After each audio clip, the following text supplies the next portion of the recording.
Estamos aqui hoje para falarmos daquilo que queremos para o nosso país, daquilo que vamos propor-nos a fazer para os portugueses acreditarem, para vocês acreditarem que nós somos a escolha certa para governar este país.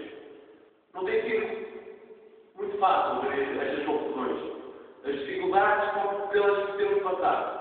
Mas acredito que todos juntos, remando contra a maré, todos unidos como um só, conseguiremos fazer com que Portugal seja o primeiro naquilo que nós achamos ser o mais importante.